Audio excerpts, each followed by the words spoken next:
100 ਕਰੋੜ ਰੁਪਏ ਮਾਫ ਕਰਨਾ ਸੀ 5 ਏਕੜ ਤੋਂ ਨੀਚੇ ਵਾਲੇ ਦਾ ਕਰਨਾ ਸੀ ਅਸੀਂ 2 ਲੱਖ ਰੁਪਏ 5 ਏਕੜ ਤੋਂ ਨੀਚੇ ਵਾਲੇ ਦਾ ਕਰਜ਼ ਮਾਫ ਕਰਦਾ ਥੋੜੇ ਦਿਨਾਂ ਬਾਅਦ 5 ਏਕੜ ਤੋਂ ਨੀਚੇ ਵਾਲੇ ਲੋਕ ਮੇਰੇ ਕੋਲ ਆਏ ਕਹਿੰਦੇ ਸਾਡਾ ਤਾਂ ਕਰਜ਼ਾ ਨਹੀਂ ਮਾਫ ਹੋਇਆ ਚਾਹੇ ਹੀ ਇਜ਼ ਅੰਡਰ 5 ਏਕੜ ਪੂਰਾ ਨਹੀਂ ਮਾਫ ਹੋਏਗਾ ਖਰੇ ਕੋਈ ਇੱਕ ਤਾਂ ਤੁਸੀਂ ਬੜਾ ਗਲਤ ਕਰਦਾ ਹੁਣ 5 ਏਕੜ ਵਾਲ ਤਾਂ ਸਾਡੇ ਕੋਲੇ ਆ ਰਿਹਾ ਕਿਉਂਕਿ ਅਸੀਂ ਤਾਂ ਛਾਤੀ ਠੋਕ ਕੇ ਗੱਲ ਕਹੀ ਕੈਪਟਨ ਅਮਰਿੰਦਰ ਸਿੰਘ ਨੂੰ ਇਹ ਗੱਲ ਕਹੀ ਚੀਫ ਮਿਨਿਸਟਰ ਨੂੰ ਮੈਂ ਕਿਹਾ ਆ ਤੁਸੀਂ ਕੀ ਕਰਤਾ ਹੀ ਸੈਡ ਨੋ ਇਹ ਨਹੀਂ ਕਿਹਾ ਇਹ ਨਹੀਂ ਕੀਤਾ ਤੂੰ ਗਲਤ ਕਹਿ ਰਿਹਾ ਤੈਨੂੰ ਇਨਫੋਰਮੇਸ਼ਨ ਨਹੀਂ ਈਵਨ ਜੋ ਮੈਂ ਸਮਝ ਰਿਹਾ ਸੀ ਉਹ ਕੈਪਟਨ ਅਮਰਿੰਦਰ ਸਿੰਘ ਸਮਝ ਰਿਹਾ ਸੀ ਚੀਫ ਮਿਨਿਸਟਰ ਪੰਜਾਬ 1 ਸਾਲ ਲੋਕਾਂ ਨੇ ਪ੍ਰਦਰਸ਼ਨ ਕੀਤਾ 700 ਲੋਕ ਕਿਸਾਨ ਸ਼ਹੀਦ ਹੋ ਗਏ ਐਂਡ ਫਿਰ ਜਾ ਕੇ ਨਰਿੰਦਰ ਮੋਦੀ ਜੀ ਕਹਿ ਰਹੇ ਕਿ ਮੈਂ ਫਾਰਮਸ ਲਾਜ਼ ਨੂੰ ਵਾਪਸ ਲੈ ਰਿਹਾ ਜਿਹੜਾ ਖੇਤੀ ਕਾਨੂੰਨ ਬਣਾਏ ਸੀ ਤਾਂ ਅਸੀਂ ਆਲਰੇਡੀ 3 ਲੱਖ ਕਰੋੜ ਦੇ ਨੇੜੇ ਹੈਗਾ ਸਾਡੇ ਕੋਲ ਤੇ ਕਰਜ਼ ਹੈਗਾ ਐਂਡ ਜਿੱਦੇ 6-7 ਲੱਖ ਕਰੋੜ ਹੋ ਗਿਆ ਤੇ ਸਾਨੂੰ ਪੰਜਾਬ ਕੋਲੇ ਤਾਂ ਸਾਡੇ ਕੋਲੇ ਕੁਝ ਬਣਾਉਣ ਨੂੰ ਹੋਏ ਨਹੀਂ ਸਾਡੇ ਕੋਲੇ ਕੁਝ ਹੈ ਹੀ ਨਹੀਂ ਹੈ ਪੰਜਾਬ ਕੋਲੇ ਕਿੱਦਾਂ ਉਹਨਾਂ ਨੇ 20 ਰੁਪਏ ਦੇ ਸ਼ੇਅਰ ਨੂੰ 100 ਰੁਪਏ ਬਣਾ ਕੇ ਭੇਜਿਆ ਇਹ ਰਾਹੁਲ ਗਾਂਧੀ ਇਸੇ ਕਰਕੇ ਰੌਲਾ ਪਾਉਂਦੇ ਸੀ ਨਾ ਕਿ ਸਮ ਕੰਪਨੀਆਂ ਤੁਹਾਡਾ ਹੀ ਪੈਸਾ ਫੇਕ ਕੰਪਨੀਆਂ ਬਾਹਰ ਆਈਆਂ ਉਹਨਾਂ ਨੇ ਜਾ ਕੇ ਇਨਵੈਸਟ ਕੀਤਾ ਅਡਾਨੀ ਦੀ ਕੰਪਨੀ ਵਿੱਚ ਜਿਹੜਾ 20 ਦਾ ਸ਼ੇਅਰ ਸੀ ਉਹ 100 ਦਾ ਬਣਾ ਦਿੱਤਾ ਗਿਆ ਐਂਡ 100 ਦੇ ਸ਼ੇਅਰ ਨੂੰ ਫਿਰ ਕਿਉਂਕਿ ਕਿਸੇ ਜਦੋਂ ਕੋਈ ਮੁੱਦਾ ਨਹੀਂ ਮਿਲਿਆ ਤਾਂ ਫਿਰ ਰਾਹੁਲ ਗਾਂਧੀ ਦੀ ਟੀ-ਸ਼ਰਟ ਦਾ ਇੱਕ ਵਾਰੀ ਮੁੱਦਾ ਬਣਿਆ ਸੀ ਕਿ that Rahul Gandhi is wearing the Burberry t-shirt although ਚਾਹੇ ਨਰਿੰਦਰ ਮੋਦੀ ਜੀ ਲੂਈ ਵੁਇਟਨ ਪੈਨ ਪਾਉਂਦੇ ਰਹਿਣ ਬਟ ਉਹ ਫਿਰ ਵੀ ਚਾਹੇ ਵਾਲਾ ਕਿਉਂਕਿ ਇੱਕ ਪਰਸੈਪਸ਼ਨ ਕ੍ਰੀਏਟ ਕੀਤੀ ਗਈ ਹੈ ਦੈਟਸ ਬਹੁਤ ਹੀ ਧਿਆਨ ਰੱਖਦੇ ਹੈ ਈਵਨ ਇਫ ਆਈ ਕੈਨ ਮੈਂ ਇੱਥੇ ਦਰਸ਼ਕਾਂ ਨੂੰ ਦੱਸਾਂ ਤੁਹਾਡੇ ਰਾਹੀਂ ਕਿ ਮੈਨੂੰ ਸ਼੍ਰੀਮਤੀ ਸੋਨੀਆ ਗਾਂਧੀ ਜੀ ਰਾਹੁਲ ਜੀ ਉਹਨਾਂ ਨੇ ਕਿਹਾ ਕਿ why you are not tying a turban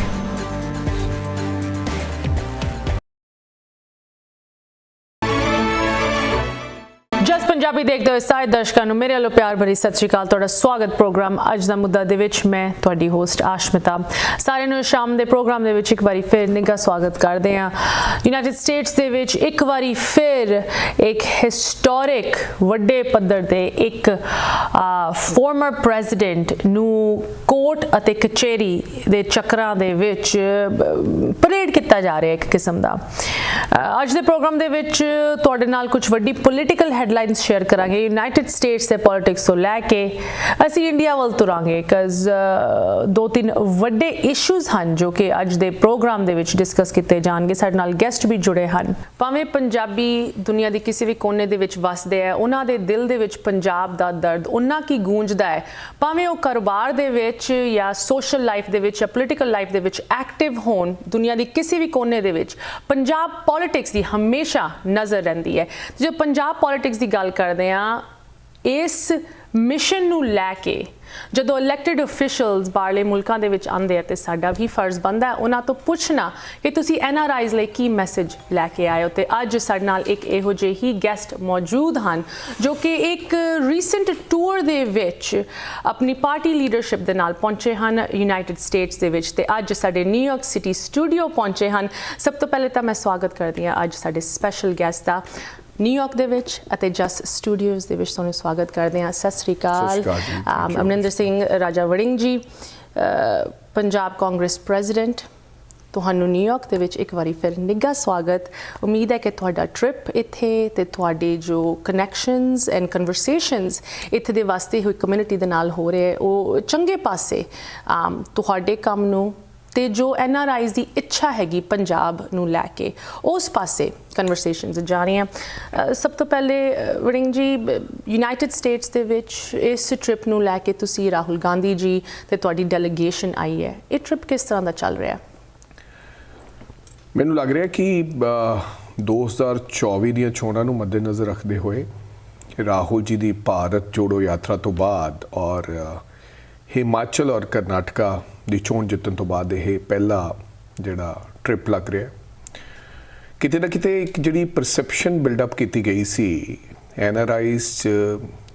ਕਿ ਰਾਹੁਲ ਗਾਂਧੀ ਨੂੰ ਲੈ ਕੇ ਕਿ ਰਾਹੁਲ ਗਾਂਧੀ ਬਹੁਤ ਤਰ੍ਹਾਂ ਦੇ ਕਮੈਂਟਸ ਔਰ ਕਿਉਂਕਿ ਅੱਜ ਕੱਲ੍ਹ ਮੀਡੀਆ ਦਾ ਵੀ ਬਹੁਤ ਵੱਡਾ ਰੋਲ ਹੈਗਾ ਐਂਡ ਕੁਝ ਲੋਕਾਂ ਨੇ ਪ੍ਰੋਪਰਲੀ ਐਵਰੀਥਿੰਗ ਦੇ ਕੈਪਚਰਡ ਨਾ ਹਿੰਦੁਸਤਾਨ ਦੇ ਵਿੱਚ ਏਜੰਸੀਜ਼ ਤੋਂ ਲੈ ਕੇ ਈਵਨ ਜੁਡੀਸ਼ਰੀ ਤੋਂ ਲੈ ਕੇ ਤੁਸੀਂ ਸੁਣਿਆ ਹੋਣਾ ਕਿ ਸੁਪਰੀਮ ਕੋਰਟ ਦੇ ਜੱਜਿਸ ਇੱਕ ਵਾਰੀ ਬਾਹਰ ਆ ਕੇ ਉਹਨਾਂ ਨੇ ਕਿਹਾ ਸੀ ਕਿ ਪ੍ਰੈਸ ਕਾਨਫਰੰਸ ਕਰਨ ਤੇ ਮਜਬੂਰ ਹੋ ਗਏ ਸਨ। ਉਹਨਾਂ ਨੇ ਕਿਹਾ ਸੀ ਕਿ ਸਾਨੂੰ ਵੀ ਸਫੋਕੇਸ਼ਨ ਮਹਿਸੂਸ ਹੋਣ ਲੱਗ ਪਈ ਹੈ। ਫਸਟ ਟਾਈਮ ਇਨ ਹਿਸਟਰੀ ਕਿ ਸੁਪਰੀਮ ਕੋਰਟ ਦੇ ਜੱਜਿਸ ਨੇ ਕਿਹਾ ਹੈਗਾ। ਐਂਡ ਕਰਨਾਟਕਾ ਜਿੱਤੇ, ਆਲਦੋ ਬਹੁਤ ਵੱਡੀ ਜਿੱਤ ਸੀਗੀ। ਹਿਮਾਚਲ 'ਚ ਬੀਜੇਪੀ ਦਾ ਬਹੁਤ ਪ੍ਰੈਜ਼ੀਡੈਂਟ ਸੀਗਾ ਮਿਸਟਰ ਨੱਡਾ। ਐਂਡ ਅਸੀਂ ਇਹ ਜ਼ਰੂਰੀ ਸਮਝਿਆ ਕਿ ਲੈਟਸ ਗੋ ਟੂ, ਹੁਣ ਬਾਹਰ ਵੀ ਲੋਕਾਂ ਨੂੰ ਸਾਨੂੰ ਦੱਸਣ ਦੀ ਲੋੜ ਹੈਗੀ ਕਿ ਰਾਹੁਲ ਗਾਂਧੀ ਦੇ ਬਾਰੇ ਜੋ ਪ੍ਰਚਾਰ ਪ੍ਰਸਾਰ ਕੀਤਾ ਗਿਆ ਸੀ ਉਹ ਰਾਹੁਲ ਗਾਂਧੀ ਨਹੀਂ ਹੈ। ਔਰ ਰਾਹੁਲ ਗਾਂਧੀ ਨੇ ਉਹ ਸਿੱਧ ਕਰਤਾ। 4 ਵਜੇ ਉੱਠਣਾ, 5 ਵਜੇ ਤਿਆਰ ਹੋਣਾ, then every day Bharat Jodo Yatra from Kanyakumari to Kashmir. And I don't believe ਕਿ ਅਸੀਂ ਕਹਿੰਦੇ ਸੀ ਕਿ ਯਾਰ ਅਸੀਂ ਜੱਟਾਂ ਦੇ ਮੁੰਡੇ ਹਾਂ, ਅਸੀਂ ਪਿੰਡਾਂ ਚੋਂ ਆਏ ਹਾਂ। And Rahul Gandhi, it's next to impossible when he talks about कि मैं भारत जोड़ो यात्रा करांगा। ਅਸੀਂ ਆਖਿਆ ਬੜਾ ਔਖਾ ਕੰਮ ਹੈ, ਤੁਰਨਾ ਡੇਲੀ 25 ਕਿਲੋਮੀਟਰ। ਕਹਿਣਾ ਤਾਂ ਸੌਖਾ ਹੈ, ਤੁਸੀਂ ਸਵੇਰ ਮਾਰਨਿੰਗ ਵਾਕ ਤੇ ਜਾਂਦੇ ਹੋ, ਆਪਦੇ ਵਿੱਚ ਜਾਂਦੇ ਹੋ, ਐਂਡ ਸਵੇਰ ਤੁਸੀਂ ਰੋਜ਼ਾਨਾ ਨਹੀਂ ਜਾਂਦੇ। ਕਈ ਵਾਰੀ ਮੌਸਮ ਖਰਾਬ ਹੁੰਦਾ ਹੈ, ਕਈ ਵਾਰੀ ਤੁਹਾਡਾ ਦਿਲ ਨਹੀਂ ਕਰਦਾ, ਕੁਝ ਵੀ ਕਹਿ ਲਓ। ਹਾਂ, लेकिन सुबह उठ के सेम ब्रेकफास्ट करके वही काम सुबह तो लगे शाम तक लोगों ਨੂੰ मिलना, गरीबां ਨੂੰ मिलना, किसानां ਨੂੰ, मजदूरां ਨੂੰ। ਔਖਾ ਕੰਮ ਸੀਗਾ ਲੇਕਿਨ ਬੜੀ ਸਫਲਪੂਰਤਾ ਰਹੀ। ਐਂਡ ਜਦੋਂ ਪੰਜਾਬ ਯਾਤਰਾ ਆਉਣੀ ਸੀ, ਮੈਨੂੰ ਯਾਦ ਹੈ ਆਈ ਸੈਡ ਕਿ ਟਾਈਮ ਤੁਸੀਂ ਬਦਲ ਲਓ। And he said why. ਮੈਂ ਕਿਹਾ ਜੀ ਬਹੁਤ ਠੰਡ ਹੈਗੀ ਹੈ, ਜਨਵਰੀ ਦਾ ਮੌਸਮ ਹੈ, ਤੁਸੀਂ ਠੰਡ ਦੇ ਵਿੱਚ ਤਾਂ ਕਿਸੇ ਨੇ ਆਉਣਾ ਨਹੀਂ ਤੁਹਾਨੂੰ ਵੇਖਣ ਸੁਬਹ। ही सेड पंजाब का किसान कितने बजे उठता है ये बताओ। मैं कहा पंजाब का किसान तो 4 बजे उठ खड़ता है। कहते फिर अगर किसान उठ सकता है 4 बजे, वो यात्रा भी करेगा, मैं टाइम नहीं बदलूंगा चाहे कुछ हो जाए। फिर सिक्योरिटी ने किया था 1 घंटे का फर्क पाया, यानी कि 7 बजे उन्होंने 6 बजे थां ते 7 बजे किया। सो अज असी इस करके इत्थे आए हैं कि NRIs नूं भी पता लगे कि राहुल गांधी दे बारे जो परसैप्शन तैयार की गई वो नहीं है। अज देश नूं कांग्रेस की लोड़ है। It's very important. It's not about the Rahul Gandhi, it's not about कि राहुल गांधी ने प्राइम मिनिस्टर बनना है, that we are trying. It's about कि अगर देश ਨੂੰ ਤੁਸੀਂ ਬਚਾਉਣਾ ਹੈ, ਦੇਸ਼ ਦੇ ਲੋਕਤੰਤਰ ਨੂੰ ਬਚਾਉਣਾ ਹੈ, ਜਿੱਥੇ ਸੁਪਰੀਮ ਕੋਰਟ ਦੇ ਜੱਜਿਸ ਬਾਹਰ ਆਏ। ਤੁਸੀਂ ਸੁਣਿਆ ਹੋਣਾ ਕਿ ਰਾਹੁਲ ਗਾਂਧੀ ਨੂੰ 2 ਸਾਲ ਦੀ ਸਜ਼ਾ ਕਰ ਦਿੱਤੀ ਗਈ। Why? They want to give this message ਕਿ ਅਗਰ ਸਾਡੇ ਆਵਾਜ਼ ਤੁਸੀਂ ਖਿਲਾਫ ਚੱਕੋਗੇ। ਰਾਹੁਲ ਗਾਂਧੀ ਨੇ ਕੋਈ ਕ੍ਰਾਈਮ ਨਹੀਂ ਕੀਤਾ, ਰਾਹੁਲ ਗਾਂਧੀ ਨੇ ਕਿਸੇ ਦੀ ਗੋਲੀ ਨਹੀਂ ਮਾਰੀ, ਰਾਹੁਲ ਗਾਂਧੀ ਨੇ ਕੋਈ ਬੰਦੇ ਨੂੰ ਮਾਰਿਆ ਨਹੀਂ, ਕਿਸੇ ਨੂੰ ਇੰਜਰਡ ਨਹੀਂ ਕੀਤਾ, ਕੋਈ ਥੱਪੜ ਨਹੀਂ ਮਾਰਿਆ, ਨਾਟ ਇਵਨ ਅ ਥੱਪੜ। ਇੱਕ ਭਾਸ਼ਣ ਦੇਣ ਤੇ वो कह रहे कि राहुल गांधी ने गुनाह करता कि राहुल गांधी ने क्रिटिसाइज करता नरेंद्र मोदी जी को। 2 साल की सज़ा। Can you believe that? 2 साल की सज़ा तो बाद हर बंदे को मौका दिता जाता है। There is a latest example in Punjab, doctor Balbir Singh, he is a health minister Punjab के आम आदमी पार्टी दे विच। उन्होंने 3 साल की सज़ा हो गई। सो उन्होंने अपॉर्चुनिटी मिली कि वो कोर्ट च जाके स्टे होया। क्रिमिनल उन्होंने तो ऑफेंस लगे सी, but Rahul Gandhi don't have that opportunity. Rahul Gandhi नूं कोर्ट च जान तो पहला सदस्यता विदिन 2 डेज रद्द कर दी गई, यानी कि now he is no more a member of parliament. And फिर घर खाली कराया उस व्यक्ति तो जिहड़ा जवाहरलाल नेहरू के परिवार चों है, जिन्होंने बहुत सारे देश के प्रधानमंत्री बनाए भी, उन्होंने परिवार के बने भी। उस व्यक्ति तो तुसी घर छुड़ा लिया गया। एंड हुण की होया, अमेरिका आना सी, डिप्लोमेट पासपोर्ट जमा करवाना पिया। डिप्लोमेट पासपोर्ट जमा करवाना पैन ते उस तो बाद परमिशन नहीं मिल रही सी। दिन राहुल गांधी नूं कोर्ट जाना पिया। दैन कोर्ट ने परमिशन दी कि हाँ हुण इन्हां दा दूसरे पासपोर्ट की तुसीं जल्दी तो जल्दी परमिशन दिओ। सो ये सारा कुछ जो असी देखते हैं, दिस अबाउट नोटबंदी, रातों रात तुसी नोटबंदी कर दी गई, देयर इज नो मतलब रहा। इकॉनमी आज 82-85 का डॉलर हो गया, American dollar. And 9 years back 42 रुपए का डॉलर हुंदा सीगा जो डॉक्टर मनमोहन सिंह सरकार होंदी सी। वड़िंग साहब, सो व्हाट सॉरी, सो ये मैसेज स्नेहा लेके असी इथे अमेरिका इस करके आए हैं कि लेट्स कम टुगेदर। ਹੁਣ ਦੇਸ਼ ਨੂੰ ਬਚਾਉਣ ਦੀ ਲੋੜ ਹੈ ਜੀ। 2-3 ਚੀਜ਼ਾਂ ਤੁਸੀਂ ਮੈਂਸ਼ਨ ਕੀਤੀਆਂ, ਉਹਨਾਂ ਦਾ ਮੈਂ ਥੋੜਾ ਜਿਹਾ ਹੋਰ ਤੁਹਾਡੇ ਤੋਂ ਪੁੱਛਣਾ ਚਾਹਾਂਗੀ। ਜੋ ਇਹ ਯਾਤਰਾ ਥਰੂ ਆਊਟ ਦ ਨੇਸ਼ਨ ਕੀਤੀ ਗਈ, ਜਦ ਤੱਕ ਇਹ ਪੰਜਾਬ ਪਹੁੰਚੀ, ਤੁਸੀਂ ਕੀ ਵੇਖਿਆ ਕਿ ਪੰਜਾਬ ਦੇ ਰਹਿਣ ਵਾਲੇ, ਭਾਵੇਂ ਉਹ ਕਿਸਾਨ ਹੋਏ, ਭਾਵੇਂ ਉਹ ਯੰਗ ਐਜੂਕੇਟਿਡ ਅਨਐਮਪਲੋਇਡ ਯੂਥ ਹੋਵੇ, ਭਾਵੇਂ ਉਹ ਬਜ਼ੁਰਗ ਹੋਣ, ਜੋ ਵੇਖ ਰਹੇ ਕਿ ਸਾਨੂੰ ਕੌਣ ਸਹਾਰਾ ਦਊਗਾ, ਪੰਜਾਬ ਦੇ ਵਿੱਚ ਜਦ ਤੱਕ ਇਹ ਯਾਤਰਾ ਪਹੁੰਚੀ, ਕਿਸ ਤਰ੍ਹਾਂ ਦਾ ਮਾਹੌਲ ਸੀਗਾ, ਕਿਸ ਤਰ੍ਹਾਂ ਦੀ ਰਿਸੈਪਸ਼ਨ ਮਿਲੀ, ਤੁਸੀਂ ਆਪ ਅੱਖੋਂ ਕੀ ਵੇਖਿਆ? ਸੋ ਸਰਕਾਰ ਹੁਣੇ ਸਰਕਾਰ ਗਈ ਸੀ, ਉੱਥੇ ਵੀ ਫੜੋ ਫੜਾਈ ਦਾ ਸਿਸਟਮ ਚੱਲ ਰਿਹਾ, ਫਲਾਂ ਤੇ ਕੇਸਿਸ, ਫਲਾਂ ਤੇ ਫਲਾਂ, and it's a very challenging job actually ਕਿ ਸਰਕਾਰ ਹੁਣੇ ਗਈ ਹੈ ਤੇ ਜਨਤਾ ਨੂੰ ਬਾਹਰ ਸੜਕਾਂ ਤੋਂ ਲੈ ਕੇ ਆਉਣਾ। ਐਂਡ ਮੇਰੇ ਮਨ 'ਚ ਬੜੇ ਡਾਊਟ ਸੀਗੇ ਕਿ ਪਤਾ ਨਹੀਂ ਲੋਕ ਆਉਣਗੇ ਕਿ ਨਹੀਂ ਆਉਣਗੇ। ਐਂਡ ਫਿਰ ਕਈ ਤਰ੍ਹਾਂ ਦੇ ਸਵਾਲ ਵੀ ਉੱਠਦੇ ਆ ਪੰਜਾਬ ਦੇ ਵਿੱਚ ਜਦੋਂ ਯਾਤਰਾ ਆਉਂਦੀ ਹੈ ਤੇ ਰਾਹੁਲ ਗਾਂਧੀ ਆਉਂਦੇ ਆ। ਕਈ ਐਸੇ ਲੋਕ ਐਸੇ ਤਰ੍ਹਾਂ ਦੀਆਂ ਗੱਲਾਂ ਕਰਦੇ ਆ ਕਿ ਅਸੀਂ ਵਿਰੋਧ ਕਰਾਂਗੇ, ਅਸੀਂ ਦੇਖਾਂਗੇ ਰਾਹੁਲ ਗਾਂਧੀ ਕਿੱਦਾਂ ਪੰਜਾਬ 'ਚ ਆਏਗਾ। ਇਹਨਾਂ ਤਮਾਮ ਚੀਜ਼ਾਂ ਦੇ ਬਾਵਜੂਦ ਵੀ ਸੜਕਾਂ ਤੇ ਲੋਕ 6-5 ਵਜੇ ਆ ਕੇ ਰਾਹੁਲ ਗਾਂਧੀ ਦਾ ਇੰਤਜ਼ਾਰ ਕਰ ਰਹੇ ਸੀ। ਤੁਸੀਂ ਦੇਖਿਆ ਹੋਣਾ ਕਿੰਨੀ ਭੀੜ ਔਰ ਕਿੰਨੇ ਲੋਕ, ਇੰਥੂਜ਼ੀਆਜ਼ਮ ਔਰ ਕਿਸ ਪ੍ਰਕਾਰ ਦਾ ਲੋਕਾਂ ਦਾ ਜਿਹੜਾ ਸਵਾਗਤ ਰਿਹਾ। ਇਹ ਉਸੇ ਤਰ੍ਹਾਂ ਦੀ ਮਿਸਾਲ ਦਿੱਤੀ ਕਿ ਪੰਜਾਬ ਜਿਹੜੇ ਪੰਜਾਬੀ ਹੈ ਜਦੋਂ ਫਿਰ ਘਰ ਕੋਈ ਆ ਜਾਂਦਾ ਹੈ ਉਹਨੂੰ ਫਿਰ ਇਹ ਬਾਹਾਂ ਖੋਲ ਕੇ ਮਿਲਦੇ ਆ। ਉਸ ਤਰ੍ਹਾਂ ਦਾ ਉਹ ਪੰਜਾਬੀਆਂ ਨੇ ਸੁਨੇਹਾ ਦਿੱਤਾ। ਬਹੁਤ ਸਾਰੇ NRI ਭਰਾ ਵੀ ਗਏ ਜਿਨ੍ਹਾਂ ਨੇ ਯਾਤਰਾ ਦੇ ਵਿੱਚ 5-5 6-6 ਦਿਨ ਰਹਿ ਕੇ ਲਗਾਤਾਰ ਉਹਨਾਂ ਨੇ ਵਾਕ ਕੀਤੀ। ਬਹੁਤ ਭਰਮਾ ਹੁੰਗਾਰਾ ਸੀਗਾ ਕਿਉਂਕਿ ਇਹ ਆਮ ਲੋਕਾਂ ਦੀ ਲੜਾਈ ਸੀ ਫॉर ਫਾਰਮਰਸ, ਬੇਰੁਜ਼ਗਾਰੀ, ਮਹਿੰਗਾਈ ਦੇ ਖਿਲਾਫ। ਲੋਕਾਂ ਨੂੰ ਇਹ ਸਮਝ ਆਉਣ ਲੱਗ ਪਈ ਸੀ ਕਿ ਰਾਹੁਲ ਗਾਂਧੀ ਇੱਕ ਕੌਜ਼ ਦੇ ਲਈ ਲੜ ਰਿਹਾ। ਹਾਲਾਂਕਿ ਬਹੁਤ ਜਗ੍ਹਾ ਤੇ ਸਾਨੂੰ ਮੀਡੀਆ ਨੇ ਨਹੀਂ ਦਿਖਾਇਆ ਗਿਆ, ਬਹੁਤ ਸਾਰੀ ਸਾਡਾ ਕਿਉਂਕਿ ਕਿਸੇ ਜਦੋਂ ਕੋਈ ਮੁੱਦਾ ਨਹੀਂ ਮਿਲਿਆ ਤਾਂ ਫਿਰ ਰਾਹੁਲ ਗਾਂਧੀ ਦੀ ਟੀ-ਸ਼ਰਟ ਦਾ ਇੱਕ ਵਾਰੀ ਮੁੱਦਾ ਬਣਿਆ ਸੀ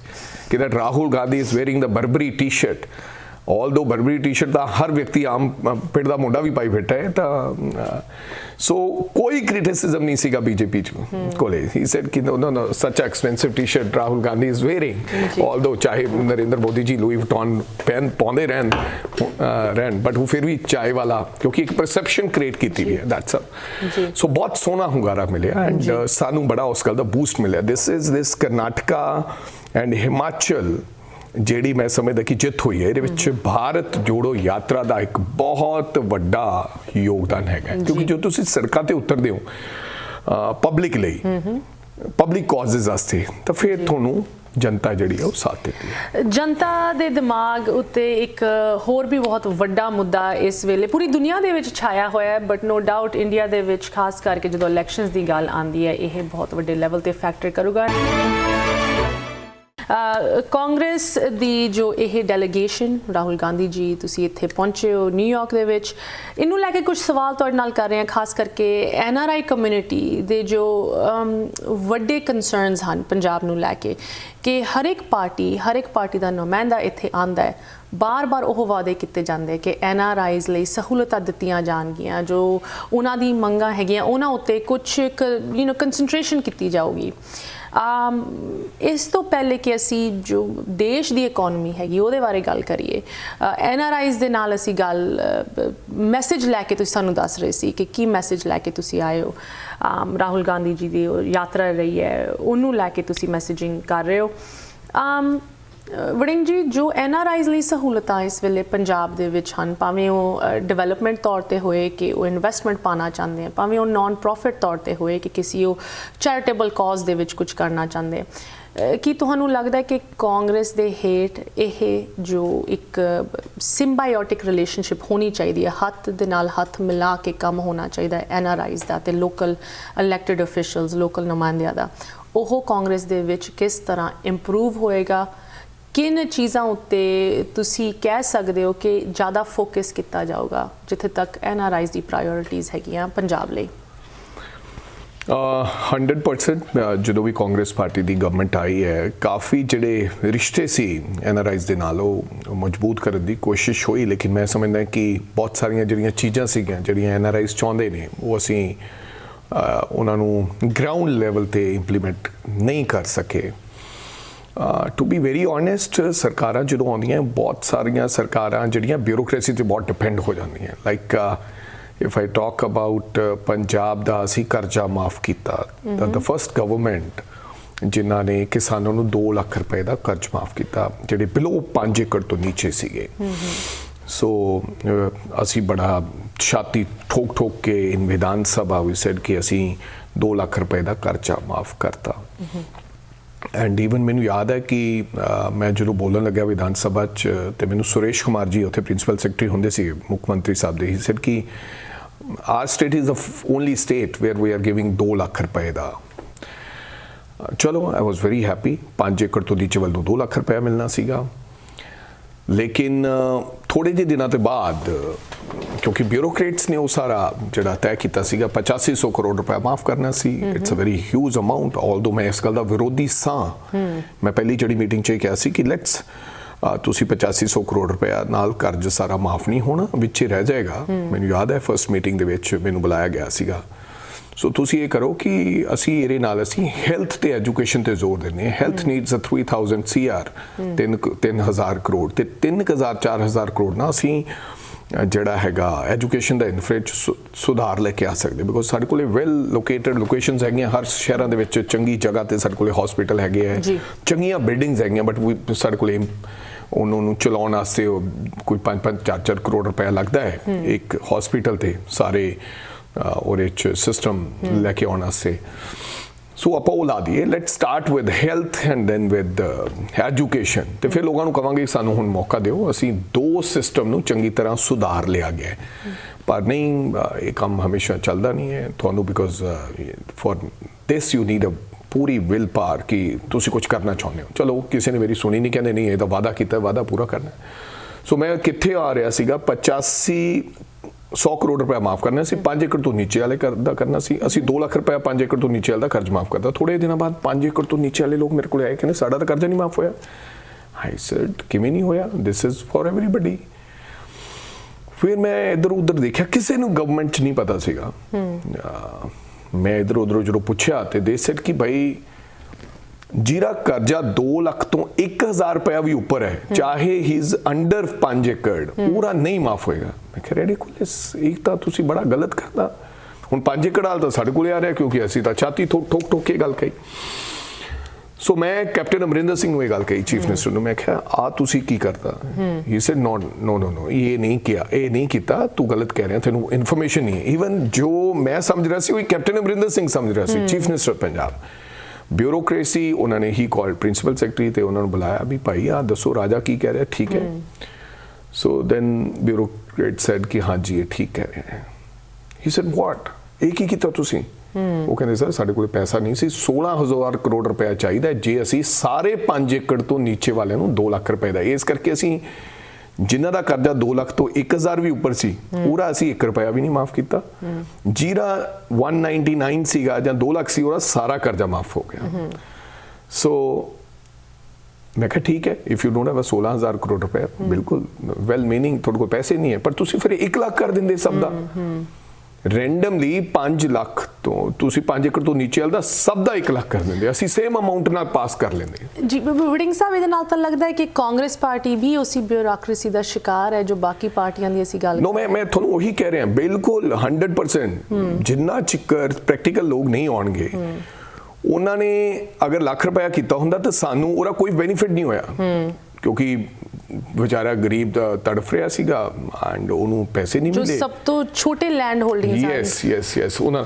ਸੋ ਮੈਂ NRI ਵਾਲੀਆਂ ਦੀ ਗੱਲਾਂ ਤੇ ਹੋਣਾ ਸੀ ਜਿੰਨਾ ਚਿਰ ਮੈਂ ਫਿਰ ਇਹ ਗੱਲ ਜਾ ਕੇ ਰੌਲਾ ਪਾਇਆ ਕਿ ਸਾਨੂੰ ਚਾਹੀਦਾ ਹੈ ਕਿ ਕੱਲੇ ਬਿਊਰੋਕਰੇਟਸ ਨਹੀਂ ਪਾਲਿਸੀ ਬਣਾਉਣਗੇ ਸਾਨੂੰ ਕਿਸੇ ਨਾ ਕਿਸੇ ਨੂੰ ਸਾਨੂੰ ਵਿੱਚ ਪਾਉਣਾ ਚਾਹੀਦਾ ਸੀ ਤੁਹਾਨੂੰ ਫਾਰਮਰਸ ਨੂੰ ਵਿੱਚ ਪਾਉਣਾ ਚਾਹੀਦਾ ਸੀ ਇੱਕ ਕਮੇਟੀ ਹੋਣੀ ਚਾਹੀਦੀ ਹੈ ਕੋਈ ਵੀ ਪਾਲਿਸੀ ਬਣਨ ਤੋਂ ਪਹਿਲਾਂ ਯੂ ਨੀਡ ਅ ਕਮੇਟੀ ਜਿਵੇਂ ਫਾਰਮ ਲਾਜ਼ ਬਣੇ 1 ਸਾਲ ਲੋਕਾਂ ਨੇ ਪ੍ਰਦਰਸ਼ਨ ਕੀਤਾ 700 ਲੋਕ ਕਿਸਾਨ ਸ਼ਹੀਦ ਹੋ ਗਏ ਐਂਡ ਫਿਰ ਜਾ ਕੇ ਨਰਿੰਦਰ ਮੋਦੀ ਜੀ ਕਹਿ ਰਹੇ ਕਿ ਮੈਂ ਫਾਰਮਸ ਲਾਜ਼ ਨੂੰ ਵਾਪਸ ਲੈ ਰਿਹਾ ਜਿਹੜਾ ਖੇਤੀ ਕਾਨੂੰਨ ਬਣਾਏ ਸੀ ਬਿਕੋਜ਼ ਬਿਊਰੋਕਰੇਟਸ ਨੇ ਬਣਾਤੇ ਨਰਿੰਦਰ ਮੋਦੀ ਕਹਿ ਰਿਹਾ ਕਿ ਤੁਹਾਨੂੰ ਫਾਇਦਾ ਹੋਏਗਾ ਲੇਕਿਨ ਜਿਹੜਾ ਕਿਸਾਨ ਹੈ ਖੇਤੀ ਕਰਦਾ ਹੀ ਫੀਲਸ ਕਿ ਮੈਨੂੰ ਫਾਇਦਾ ਹੋਣ ਨਹੀਂ ਆਲਾ ਹੈ ਸੇਮ ਜਦੋਂ NRIs ਦੇ ਮੁੱਦੇ ਤੇ ਗੱਲ ਕਰਦੇ ਆ ਨਾ ਦੈਨ ਅਗੇਨ ਬਿਊਰੋਕਰੇਟਸ ਹੁਣ ਜਿਹੜੇ NRI ਜਿਨ੍ਹਾਂ ਚਿਰ ਮੈਂ ਚਾਹੁੰਦਾ ਕਿ ਇੱਕ NRIs ਦੀ ਕਮੇਟੀ ਬਣਨੀ ਚਾਹੀਦੀ ਹੈ ਆਲ ਓਵਰ ਵਰਲਡ ਦੇ ਵਿੱਚ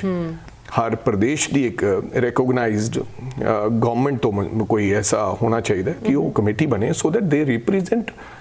NRIs ਪੰਜਾਬ ਦੇ ਰਿਪਰੈਜ਼ੈਂਟੇਸ਼ਨ ਹੁੰਦੀ ਹੈ ਉਹ ਫਿਰ ਉੱਥੇ ਜਾ ਕੇ ਬੈਠਣ ਜਦੋਂ NRI ਦੀ ਮੀਟਿੰਗ ਹੋਵੇ ਦੈਨ ਦੇ ਸੈਡ ਕਿ ਆ ਸਾਡੇ ਮੁੱਦੇ ਹੈਗੇ ਨੇ ਇਹਨਾਂ ਨੂੰ ਸੋਲਵ ਕਰੋ ਉਹ ਕਿਸੇ ਨੇ ਮੈਨੂੰ ਲੱਗਦਾ ਉਪਰਾਲਾ ਨਹੀਂ ਕੀਤਾ ਹੁਣ ਤੱਕ that is the basically problem ਜਿੰਨਾ ਚਿਕਰ ਤੁਸੀਂ ਇਹ ਐਡਰੈਸ ਨਹੀਂ ਕਰੋਗੇ ਮੈਂ ਮੰਤਰੀ ਸੀਗਾ ਕੈਬਨਿਟ ਮੰਤਰੀ ਬਣਿਆ ਫॉर 5 months ਜੀ ਸੋ ਕੈਨ ਯੂ ਬਲੀਵ ਮੈਂ ਕਿੱਥੋਂ ਫੀਡਬੈਕ ਲਿਆ ਕੰਡਕਟਰ ਤੇ ਡਰਾਈਵਰ ਤੋਂ that the one IAS officer, to be very honest, the one who is looking after as a director of the PRTC or as a general manager of ਜਿਹੜੀਆਂ ਸਾਡੀਆਂ buses ਹੈ transportation, ਉਹਨੂੰ ਨਹੀਂ ਪਤਾ because ਉਹ 1 ਸਾਲ ਵਾਸਤੇ ਆਉਂਦਾ ਹੈ, 1 ਸਾਲ ਬਾਅਦ ਟ੍ਰਾਂਸਫਰ ਹੋ ਜਾਂਦਾ ਹੈ। ਜਿਹੜਾ 30 ਸਾਲ ਤੋਂ ਬੱਸ ਚਲਾ ਰਿਹਾ ਡਰਾਈਵਰ ਹੈ ਤੇ ਕੰਡਕਟਰ ਹੈ, ਉਹਨੂੰ ਇਹ ਪ੍ਰੋਬਲਮਸ ਪਤਾ ਹੈ। ਉਹਨਾਂ ਨੇ ਮੈਨੂੰ ਕਿਹਾ ਕਿ ਟਾਈਮ ਟੇਬਲ ਇਦਾਂ ਬਣਾਉਣਾ ਹੈ, ਉਹਨਾਂ ਨੇ ਮੈਨੂੰ ਕਿਹਾ ਕਿ ਇੱਥੇ ਸਾਡੇ ਨਾਲ ਜ਼ਾਸਤੀ ਹੁੰਦੀ ਹੈ, ਉਹਨਾਂ ਨੇ ਕਿਹਾ ਕਿ ਪ੍ਰਾਈਵੇਟ ਬੱਸਸ ਸਾਡੇ ਅੱਗੇ ਇੱਥੇ ਆ ਕੇ ਲੱਗ ਜਾਂਦੀਆਂ। ਸੋ ਜਿੰਨਾ ਚਿਰ ਤੁਸੀਂ ਉਹਨਾਂ ਲੋਕਾਂ ਨੂੰ ਇਨਵੋਲਵ ਨਹੀਂ ਕਰੋਗੇ, ਉਹਨਾਂ ਚਿਰ ਨਹੀਂ ਹੋਏਗਾ। ਪਰਮਾਤਮਾ ਕਿਰਪਾ ਕਰੇ, ਕਾਂਗਰਸ ਪਾਰਟੀ ਦੀ ਸਰਕਾਰ ਆਵੇ ਤੇ NRIs ਦੀ ਇੱਕ ਇੱਥੇ ਅਸੀਂ ਆਇਡੈਂਟੀਫਾਈ ਕਰਕੇ ਇੱਕ ਕਮੇਟੀ ਬਣਾਈਏ ਸੋ ਉਹ ਐਡਰੈਸ ਕਰਨ ਕਿ NRIs ਦੇ ਪਾਰਟਿਕੂਲਰ ਮੁੱਦੇ ਤੇ ਇਹਨਾਂ ਦੀ ਪ੍ਰੋਬਲਮ ਇਜ਼ ਦਿਸ ਐਂਡ ਸਾਡੇ ਕੋਲ ਸੋਲੂਸ਼ਨ ਹੈਗਾ, ਫਿਰ ਅਸੀਂ ਉਹਨਾਂ ਤੇ ਇੰਪਲੀਮੈਂਟ ਕਰਕੇ ਉਹਨੂੰ ਠੀਕ ਕਰੀਏ। ਹੁਣ NRIs ਤੋਂ ਵਾਪਸ ਚੱਲਦੇ ਹਾਂ। ਪੰਜਾਬ ਦੇ ਵਿੱਚ, ਇੰਡੀਆ ਦੇ ਵਿੱਚ ਵਸਦੇ ਹੋਏ ਨਾਗਰਿਕ, economy of course arguably ਇੱਥੇ ਤਾਂ ਬਹੁਤ famous ਕਹਾਵਤ ਹੈ ਕਿ ਕਲਿੰਟਨ ਦੇ ਟਾਈਮ ਤੋਂ it's the economy stupid, right? It's always the economy ਅਗਰ ਇੰਡੀਆ ਦੀ ਅਗਰ ਤੁਸੀਂ national level ਤੇ ਦੇਖੋ, it's the 5th largest now in the world, surpassing the UK। ਇਹਦਾ credit of course ਮੋਦੀ ਸਾਹਿਬ ਲੈ ਰਹੇ ਹੈ। look at my aggressive economic practices, ਇਹਦੇ ਕਰਕੇ ਅਸੀਂ ਅੱਜ ਇੱਥੇ ਪਹੁੰਚੇ ਹਾਂ। ਕਾਂਗਰਸ, ਭਾਵੇਂ ਤੁਸੀਂ ਮੈਨੂੰ ਨੈਸ਼ਨਲ ਲੈਵਲ ਦੀ ਸਟ੍ਰੈਟਜੀ ਬਾਰੇ ਥੋੜ੍ਹਾ ਦੱਸ ਸਕਦੇ ਹੋ ਜਾਂ ਪੰਜਾਬ ਲੈਵਲ ਦੀ ਸਟ੍ਰੈਟਜੀ ਮੈਨੂੰ ਦੱਸ ਸਕਦੇ ਹੋ, ਐਕਨੋਮਿਕ ਤੌਰ 'ਤੇ ਕੀ ਸੁਝਾਅ, ਕੀ ਵੱਖਰੇ ਆਈਡੀਆਜ਼, ਸਟ੍ਰੈਟਜੀਜ਼ ਲੈ ਕੇ ਆਊਗਾ ਤਾਂ ਕਿ ਇੰਡੀਆ ਦੀ ਐਕਨੋਮਿਕ ਆਊਟਪੁੱਟ ਜੋ ਐਵਰੇਜ ਇੰਡੀਅਨ ਹੈਗਾ, ਮਾਮੂਲੀ ਗਰੀਬ ਮੈਜੋਰਿਟੀ ਆਫ ਦ ਕੰਟਰੀ, ਉਹਨਾਂ ਦੀ ਜ਼ਿੰਦਗੀ ਦੇ ਵਿੱਚ ਕੋਈ ਸੁਧਾਰ ਆਏ? I don't think so, ਹਜੇ ਤੱਕ ਤਾਂ ਕੋਈ ਸੁਧਾਰ ਆਇਆ ਨਹੀਂ ਹੈ, to be very honest. But क्योंकि मैं I am not economic student, पर फिर भी अगर मैं गल करा जिस प्रकार की महंगाई ने लोगों का लक तोड़ता, इस नोटबंदी, डीमोनेटाइजेशन, तुसी देखो ना, डीमोनेटाइजेशन का कोई देश को फायदा नहीं होया, नुकसान होया। तुसी नवे नोट लैके आंदे, लोग लाइना च खड़े रहे, लोग मर गए अपना पैसा 2000 रुपया लैन वास्ते, क्योंकि लोगों को ये सी कि मेरे को आप 50 दिन दो, तो फिर देखो कि हर बंदा जड़ा इक्वल आ जाएगा, जड़ा देश का काला धन वापस आ जाएगा। सो महंगाई निरंतर, इत्थों अंदाजा लाया सकता है कि डॉलर के रेट बढ़ गए। अज गोल्ड, अज डॉक्टर मनमोहन सिंह की सरकार वे 22,000 रुपए गोल्ड होंदा सीगा 9 years बैक, अज 64,000 है गोल्ड। खाद किसान लेंदा सीगा मेरे ख्याल 450 का एक DAP का फर्टिलाइजर का गट्टा होंदा सी, अज जो 1400 रुपए का किसान को मिल रहा है। Petrol, diesel, crude oil down होने के बावजूद भी हाईएस्ट होंदा सी डॉक्टर मनमोहन सिंह के समय, इस दे बावजूद भी हाईएस्ट प्राइस हुण 96 रुपीज़ पेट्रोल मिल रहे हैं इन इंडिया जी। सो देश निरंतर मैं समझदा, आई डोंट नो कि किदां उन्होंने फिगर्स नो फज होंदियां ने। So like it's like mister Adani, तुसी देखो ना कि 20 रुपए का शेयर फॉर एग्जाम्पल, किदां उन्होंने 20 रुपए के शेयर नूं 100 रुपया बना के भेजिया। ये राहुल गांधी इसे करके रौला पाउंदे सी ना कि सम कंपनीज थोड़ा ही पैसा, फेक कंपनीज बाहर आईयां, उन्होंने जाके इन्वेस्ट किया अडानी की कंपनी में, जिहड़ा 20 का शेयर सी वो 100 का बना दिता गया एंड 100 के शेयर नूं फिर SBI ने और LIC ने, जिथे सारे देश का पैसा लग्या हुआ है, लोकल छोटे छोटे लोगों का पैसा लग्या, उन्होंने उन्हें लोन देता अगेंस्ट द शेयर्स। इसे करके ਅਸੀਂ ਉਹ ਸ਼ੈਲ ਕੰਪਨੀਆਂ ਦਾ ਰੌਲਾ ਪਾ ਰਹੇ ਹਾਂ ਜੀ। ਹਿੰਡਨਬਰਗ ਰਿਪੋਰਟ ਹਾਂ ਜੀ, ਹਿੰਡਨਬਰਗ ਰਿਪੋਰਟ। ਸੋ ਇਦਾਂ ਕਰਕੇ ਜਿਹੜਾ ਪਤਾ ਨਹੀਂ ਕਿ ਕਿਦਾਂ ਉਹਨੂੰ ਫਿਗਰਸ ਫੱਜ ਕਰਕੇ, ਤੁਸੀਂ ਕਿ GDP ਦੀ ਦਾਲ ਦੇ ਵਿੱਚ ਕੁਝ ਕਾਲਾ ਹੈ, ਸਮਥਿੰਗ ਡੈਫੀਨਿਟਲੀ, ਬਿਕਾਜ਼ अगर इस तरह का होवे तो ग्राउंड लेवल ते तो जरूर नजर आना चाहिए ना। वधी महंगाई, जिस प्रकार का रुपए का डेली गिरावट होनी, डिगना, मैनू तो लग रहा है कि मेरा देश नीचे जा रहा है जी एवरी डे जी। सो मैनू तो किते वो गल समझ नहीं आ रही कि वॉट इज़ हैपनिंग। सो इवें तुसी अगर पंजाब की गल कर लो, अज पंजाब ते 3 लाख करोड़ रुपए का खर्चा है साडे ते। असी लास्ट 5 साल कांग्रेस की गवर्नमेंट 70,000 करोड़ रुपए का कर्जा लेके गई एंड हुण वाली सरकार जिहड़ी कहंदी सी कि असी इधरों उधरों पैसा जिहड़ा रिकवर करावांगे दिस फ्रॉम रेत माफिया तो ते फिर आह जिहड़ी बजट दे विचों ही यूं ही हम 36 करोड़ रुपया बचा लेंगे। 35,000 ਕਰੋੜ ਰੁਪਇਆ ਹੁਣ ਜਿਹੜਾ ਬਜਟ ਪੇਸ਼ ਹੋਇਆ ਇਨ ਵਿਧਾਨ ਸਭਾ, ਇਹਨਾਂ ਨੇ ਕਰਜ਼ ਲੈ ਲਿਆ ਫਸਟ ਈਅਰ ਇਨ ਆਮ ਆਦਮੀ ਪਾਰਟੀ ਦੀ ਸਰਕਾਰ ਨੇ। 35,000 ਕਰੋੜ ਰੁਪਏ ਦੀ ਇਹਨਾਂ ਨੇ ਤਜਵੀਜ਼ ਰੱਖੀ ਹੈ ਕਿ 35,000 ਕਰੋੜ ਰੁਪਏ ਅਸੀਂ ਹੋਰ ਕਰਜ਼ ਲਾਂਗੇ, ਜਾਨੀ ਕਿ 66,000 CR ਇਹ 2 ਸਾਲਾਂ ਦੇ ਵਿੱਚ ਕਰਜ਼ ਲੈ ਲੈਣਗੇ। ਔਰ ਹਜੇ ਤਾਂ ਬਹੁਤ ਸਾਰੀਆਂ ਜਿਹੜੀਆਂ ਇਹਨਾਂ ਦੇ ਵਾਅਦੇ ਫ੍ਰੀਬੀਜ਼ ਜਿਹੜੀਆਂ ਇਹਨਾਂ ਨੇ ਗੱਲ ਕੀਤੀ ਸੀ, 1000 ਰੁਪਇਆ ਟੂ ਵੂਮੈਨਸ ਐਂਡ ਆਟਾ ਵੀ ਦੇਣਾ ਤੇ ਹੋਰ ਸਾਰੀਆਂ ਗੱਲਾਂ। ਸੋ ਮੈਨੂੰ ਲੱਗਦਾ ਕਿ ਇਸ ਤਰ੍ਹਾਂ ਅਗਰ ਚੱਲਦਾ ਰਿਹਾ ਤਾਂ ਅਸੀਂ ਆਲਰੇਡੀ 3 ਲੱਖ ਕਰੋੜ ਦੇ ਨੇੜੇ ਹੈਗਾ ਸਾਡੇ ਕੋਲ ਤੇ ਕਰਜ਼ ਹੈਗਾ। ਐਂਡ ਜਿੱਦੇ 6-7 ਲੱਖ ਕਰੋੜ ਹੋ ਗਿਆ ਤੇ ਸਾਨੂੰ ਪੰਜਾਬ ਕੋਲੇ ਤਾਂ ਸਾਡੇ ਕੋਲੇ ਕੁਝ ਬਣਾਉਣ ਨੂੰ ਹੋਏ ਨਹੀਂ, ਸਾਡੇ ਕੋਲੇ ਕੁਝ ਹੈ ਹੀ ਨਹੀਂ ਹੈ ਪੰਜਾਬ ਕੋਲੇ। ਕੋਈ ਕੁਦਰਤੀ ਸਾਡੇ ਕੋਲੇ ਐਸੀ ਕੋਈ ਕੋਲਾ ਨਹੀਂ ਨਿਕਲਦਾ, ਕੋਈ ਇੱਥੇ ਆਇਰਨ ਨਹੀਂ ਨਿਕਲਦਾ। ਸੋ ਅੱਜ ਜਿਹੜੇ ਪੰਜਾਬ ਦੇ ਹਾਲਾਤ ਨੇ ਉਹ ਕੋਈ ਬਹੁਤੇ ਚੰਗੇ ਨਹੀਂ ਹੈ। ਸਾਨੂੰ ਸੋਚਣਾ ਪਏਗਾ ਕਿ ਕਿੱਥੋਂ ਅਸੀਂ ਰਿਸੋਰਸਸ ਪੈਦਾ ਕਰਨੇ ਹੈ, ਕਿੱਦਾਂ ਅਸੀਂ ਕੰਮ ਨੂੰ ਚਲਾਉਣਾ ਹੈ। ਅਸੀਂ ਦਿਨ ਬ ਦਿਨ ਇੱਕ ਦੂਜੇ ਨਾਲ ਵੱਡੇ ਵੱਡੇ ਵਾਅਦੇ ਕਰਕੇ ਫਲਾਂ ਵਿਅਕਤੀ ਆਉਂਦਾ, ਜਿਹੜੀ ਸਰਕਾਰ ਆਉਂਦੀ ਉਹ ਕਹਿੰਦੇ ਅਸੀਂ ਆਹ ਫ੍ਰੀ ਕਰਾਂਗੇ, ਬਟ ਇਹ ਰਿਸੋਰਸਸ ਕਿੱਥੋਂ ਆਉਣਗੇ? ਦਿਸ ਇਜ਼ ਆਰ ਡਿਊਟੀ ਕਿ ਰਿਸੋਰਸਸ ਤੁਸੀਂ ਪੈਦਾ ਕਰਨੇ ਹੋ। ਵੰਡਣਾ ਤਾਂ ਬੜਾ ਸੌਖਾ ਹੈ, ਰਾਜਾ ਵੜਿੰਗ ਨੇ ਤਾਂ ਆਪਦੇ ਘਰੋਂ ਵੰਡਣਾ ਨਹੀਂ, ਨਾ ਭਗਵੰਤ ਮਾਨ ਜੀ ਨੇ ਵੰਡਣਾ। ਸੋ ਮੈਂ ਸਮਝਦਾ ਕਿ ਮਹਿੰਗਾਈ ਨੇ ਲੋਕਾਂ ਦਾ ਲੱਕ ਤੋੜ ਦਿੱਤਾ। ਗਰੀਬ ਤੇ ਅਮੀਰ ਦਾ ਜਿਹੜਾ ਅੰਤਰ ਹੈਗਾ ਉਹ ਵੱਧਦਾ ਜਾ ਰਿਹਾ ਹੈ। ਔਰ ਅਗਰ ਇਹ ਨਿਰੰਤਰ ਵੱਧਦਾ ਗਿਆ ਤਾਂ ਕਦੇ ਕਦੇ ਲੱਗਦਾ ਕਿ ਕਿਤੇ ਦੂਸਰੇ ਦੇਸ਼ਾਂ ਵਾਂਗ ਸਾਡੇ ਵੀ ਹਾਲਾਤ ਬਹੁਤੇ ਨਾਜ਼ੁਕ ਨਾ ਹੋ ਜਾਣ। ਰੱਬ ਨਾ ਕਰੇ ਕਿ ਅਗਰ ਇਹ ਅੰਤਰ ਬਹੁਤ ਵੱਧ ਗਿਆ तो बेशक हिंदुस्तान मल्टी मिलियनर्स बहुत पैदा करता है, पर वो लाइक अडानी पैदा करता है। सो अगर वो अंतर बढ़ गया तो मेरे ख्याल देश वास्ते बहुत नुकसानदेह होएगा। जून का महीना सिखां लई एक दर्द भरा ते एक खुले जख्म की तरह आंदा है। हर साल असी पुछदे हां कम्यूनिटी दे विच कि असी कित्थे तक पहुंचे हैं। जो ਉਹ ਤਰਾਸਦੀ ਇਸ ਕੌਮ ਦੇ ਨਾਲ ਹੋਈ, ਉਸ ਤਰਾਸਦੀ ਤੋਂ ਅਸੀਂ ਕਿਸ ਤਰ੍ਹਾਂ ਅੱਗੇ ਵਧ ਰਹੇ ਹਾਂ। ਇਹ ਸਵਾਲ ਸਿਰਫ ਕਮਿਊਨਿਟੀ ਆਪਣੇ ਆਪ ਨੂੰ ਨਹੀਂ ਪੁੱਛਦੀ, ਆਪਣੇ ਲੀਡਰਸ਼ਿਪ ਨੂੰ ਵੀ ਪੁੱਛਦੀ ਹੈ। ਤੇ ਅੱਜ ਸਾਡੇ ਨਾਲ ਗੈਸਟ ਮੌਜੂਦ ਹਨ। ਵੜਿੰਗ ਜੀ, ਕਾਂਗਰਸ ਪਾਰਟੀ ਦਾ ਜੋ ਰਿਸ਼ਤਾ ਰਿਹਾ ਹੈ ਸਿੱਖਾਂ ਦੇ ਨਾਲ, ਉਹਨੂੰ ਦੁਹਰਾਉਣ ਦੀ ਕੋਈ ਲੋੜ ਨਹੀਂ ਹੈ, ਬਟ ਅੱਜ ਦੀ ਡੇਟ ਦੇ ਵਿੱਚ ਇਸ ਰਿਸ਼ਤੇ ਦੀ ਕੀ ਸਟੇਟਸ ਰਿਪੋਰਟ ਤੁਸੀਂ ਦੇ ਸਕਦੇ ਹੋ? ਖਾਸ ਕਰਕੇ ਅਸੀਂ ਪ੍ਰੋਗਰਾਮ ਦੀ ਸ਼ੁਰੂਆਤ ਦੇ ਵਿੱਚ ਗੱਲ ਕਰ ਰਹੇ ਸੀ ਕਿ ਰਾਹੁਲ ਗਾਂਧੀ ਜੀ ਨੇ ਆਪਣੀ ਯਾਤਰਾ ਦੇ ਵਿੱਚ ਪੰਜਾਬ ਦੇ ਵਿੱਚ ਕਿਸ ਤਰ੍ਹਾਂ ਦੇ ਐਕਸ਼ਨਸ ਵਰਤਾਏ ਲੋਕਾਂ ਨੂੰ ਦੱਸਣ ਲਈ ਕੀ ਉਹਨਾਂ ਦੀ ਸੋਚ ਹੈ, ਲੇਕਿਨ ਉਸ ਰਿਸ਼ਤੇ ਬਾਰੇ ਤੁਸੀਂ ਕੀ ਕਮੈਂਟ ਦੇ ਸਕਦੇ ਹੋ? ਖਾਸ ਕਰਕੇ ਮਾਮੂਲੀ ਆਮ ਪੰਜਾਬੀਆਂ ਸਿੱਖਾਂ ਦੇ ਵਿੱਚ ਕੀ ਸੋਚ ਹੈ ਕਾਂਗਰਸ ਪਾਰਟੀ ਨੂੰ ਲੈ ਕੇ ਅੱਜ ਦੀ ਡੇਟ ਦੇ ਵਿੱਚ? ਦੇਖੋ, ਜਿੱਥੋਂ ਤੱਕ ਤਾਂ मेरे ख्याल कांग्रेस पार्टी की गल है, मैं अगर राहुल गांधी जी का ਜਾਂ श्रीमती सोनिया गांधी जी की गल करा जिन्हों नाल मैनू काम करने का मौका मिले, हमेशा मैनू लगता है कि पंजाब के बारे और सरदारां बारे खास करके बहुत ही ध्यान रखते हैं। ईवन इफ आई कैन मैं इत्थे दर्शकों को दसा थोड़े राही कि मैनू श्रीमती सोनिया गांधी जी, राहुल जी, उन्होंने कहा कि why you not tying a turban, हालांकि उन्होंने इस गल का कोई मतलब नहीं है। सो पग बंधन दे विच मेरे लीडर ने भी मैनू 2 बारी पूछा, आई थिंक कंसर्न हैगा किते ना किते। एंड भावना के प्रति मैं इस बारी जो भारत जोड़ो असी यात्रा शुरू करनी सी ते फतेहगढ़ साहब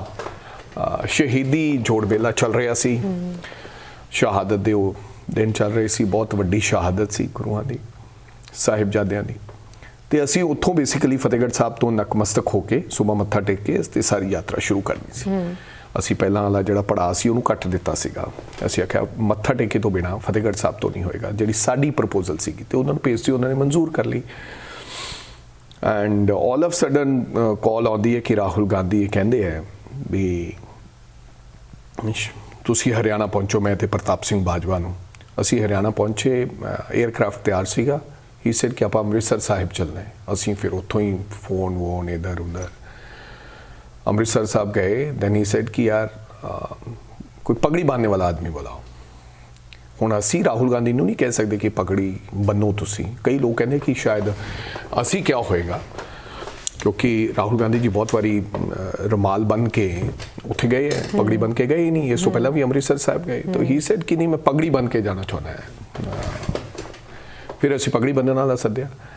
ਜਦੋਂ पगड़ी बंधन वाला आपदे ही सेड कि मैं ਤੁਹਾਨੂੰ जी टाई करके पग दे देना, तो फिर जिस तरह आम तौर पर ਜਿਹੜੇ लीडर साहबान आते हैं चाहे उन्होंने सिर ते पग उतार के रख दी जाती है, ही सेड नहीं नहीं नहीं नहीं यू हैव टू टाई मेरे पग, कहना जी असी तो पहला मोदी साहब दे पग उन्होंने असी कहते सी टाई करिए, थे ही सेड नहीं मेरे को बांध के रखो, मुंडे की इंटरव्यू भी आई सी बाद जिन्हें पग बनी, सो उन्होंने उन्होंने पग बनी प्रॉपर, वो फड़ के बैठे रहे इदा, वो लग्या रहा 10-15 मिनट पग बन्नन ते, फिर राहुल गांधी जी नकमस्तक होए, मत्था टेकिया रीस दे नाल, मेरे कहन तो पावे है। फिर अगले दिन फतेहगढ़ साहब असी उत्थे जो आना सी असी ये भी गल कही कि सर जरूरत नहीं थी, अगर अमृतसर हमने जाना ही नहीं है, जो आप जाना ही नहीं तो फिर अमृतसर ना भी जावांगे तो बहुत वड्डा इतिहासिक फतेहगढ़ साहब गुरुद्वारे की बहुत वड्डी शहादत है, इत्थे भी साडे मत्था टेकन ही सेड नहीं यार मैं हरमंदिर साहब जाना चाहना है, एंड